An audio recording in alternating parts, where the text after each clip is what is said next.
Good evening. Today I want to talk about environmental history. Before we start talking about all of the crazy environmental problems that we have today, it's nice to talk a little bit about some of the environmental problems we've had in the past, and specifically the environmentalist movement of the 70s. Why is environmental history important? So usually this is a question I would ask you. And in a classroom, maybe we get a discussion going. But basically, the idea here is how can we understand what's happening presently if we don't know how we got to this point? And possibly there are situations that happened in the past that we can learn from and that might help us solve our future problems or our current problems, and maybe slow down the process or stop problems from getting to the ultimate worst situation. We have been taking advantage of the planet for a very long time. The environmental movement is very recent. It wasn't until the 60s or 70s that we started to see environmentalism become a thing and people consciously thinking about how they're affecting the environment. Prior to that, environmentalists like Thoreau and Walden, Ansel Adams were the outliers. Very few people cared to save the environment. People cared about the environment. People wanted to protect. National parks existed, but they never thought that they could destroy all of it. Let's protect this one piece, it's pretty, but we'll keep using the rest of the environment at our whim. They just never occurred to them that they could destroy it. So there's a few cases where they did. I wanted to start with Angkor Wat because I read a really great National Geographic article several years ago that I have linked to above. And this has become a really popular destination recently. It's in Cambodia. It is the largest religious temple in the world because the amount of hectares the entire thing takes up. Like this waterway here, it goes all the way around. It goes all the way around in a giant square. And that is part of the temple. So it makes it a very massive temple.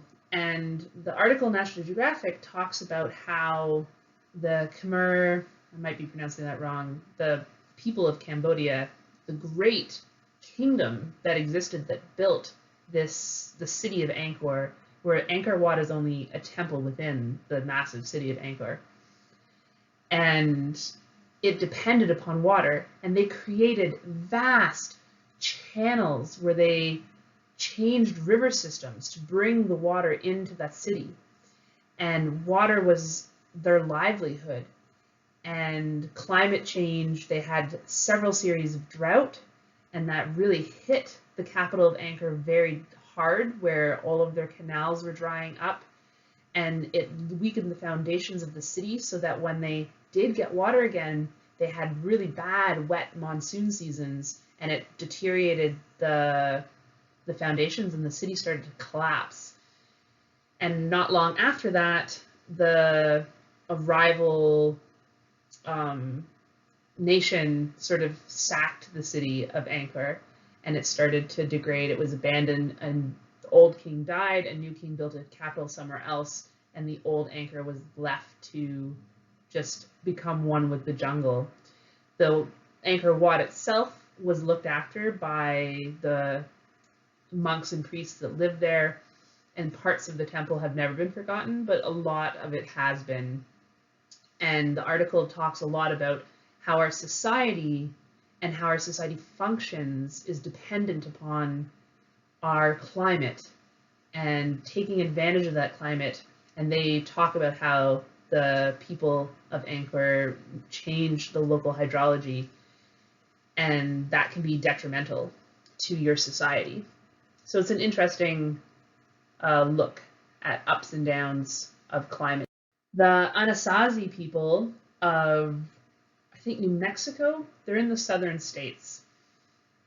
we know so little about them. They built these beautiful cities in the desert, and there's no written record of them. There's no oral history of who they are. We have some of these cave paintings, so we have a little bit of knowledge about that they had gods and stories, but we don't know where they came from. We don't know where they went. Because these cities are built in what are now desert areas, we're assuming that they built these cities where there were situations with water, and they used up all the water and then had to move on elsewhere, which is a story that has happened many times in history. You might have seen this temple before. This is a more modern temple at Petra in Jordan, in the Middle East. There also was an entire city.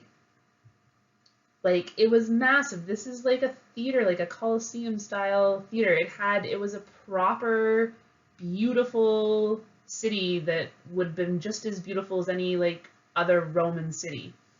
So the famous Indiana Jones temple over here was built many years later, but the whole city, parts of it are underground. There's a huge underground network to protect people from the sun and the heat of the desert.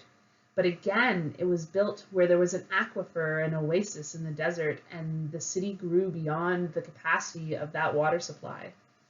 And we have some better records, so we know what happened at Petra, unlike the Anasazi, where we have no idea what happened and we're just assuming. But people using the resources to their detriment without thinking about.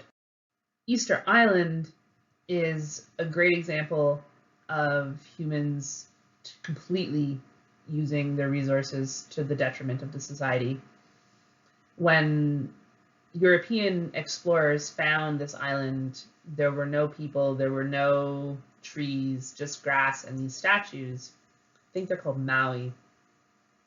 But historians and archaeologists have found evidence of seeds of pollen of tree species. They know that this island was once covered in trees. And other historians have figured out some of the history of these people and warring tribes. And they're not sure exactly what happened, but they're trying to figure out if the humans used up all the trees and then were running out of resources and started building these statues to pray to their gods to save them, or perhaps they were dependent upon fishing resources and a changing ocean current took away those fishing resources, and they turned to the gods for help and cut down the trees in their conquest to build more and more statues. We don't know. We just know that these people totally changed the habitat on this island and did not survive after that change. So we might find out something else completely different happened, but it's an interesting story. Closer to home, lumber camps are an interesting situation of humans taking advantage of their environment. So in Northern Ontario, there were a lot of temporary communities and sometimes semi-permanent communities built. So there are all over Northern Ontario, like I've seen several in my canoe tripping life, temporary lumber camps where they would drive equipment in the winter when the lakes are frozen and they could bring things across by sleigh on the snow. They would build these log cabins. They would cut down trees in the winter when it was easy to get into the forests and there were no bugs and they could drag the trees out on snow. And then when the snow melted, they'd float all the logs down during the high water freshet of the spring. And they would do that several years. They'd go back out the next winter and do it again until they ran out of trees. Then they just abandoned. They would leave the log cabins, they would leave the equipment, they would just leave everything and then move on, start somewhere fresh. So you sometimes see some pretty impressive equipment abandoned in the wilderness and often near waterways because that's how they got the logs out. More recently, when we invented trains, we would see more semi-permanent logging camps that became ghost towns. And you see this with a few mining towns as well that have become ghost towns, where they built a city and because of the train they could go further, and so the city lasted longer and road networks started to get into these places, and that city would be there for decades until the logging mill burnt down or they ran out of resources. And then in some cases they would actually take the buildings, put them on trains and move them to the next community. Other cases they just leave everything and move on. So there's several ghost towns from these logging villages and mining villages. So here is an example of one of those log cabins years later. And I have seen, not this one, but one really similar in the Temagami region. And it's kind of eerie and interesting to travel through them. Really close to home, and one of the biggest environmental disasters is Sudbury. Sudbury is the largest nickel deposit in the world on Earth, and that we currently have. And it was so extensively mined in such a poor fashion that it totally changed the habitat of not just the area around Sudbury, but the surrounding lakes and forests for kilometers. Like, it's a huge swath of land it changed. So in the immediate Sudbury area, where the nickel was, they would cut down trees. So this is, let me see if I can show you guys here. This is a roast bed.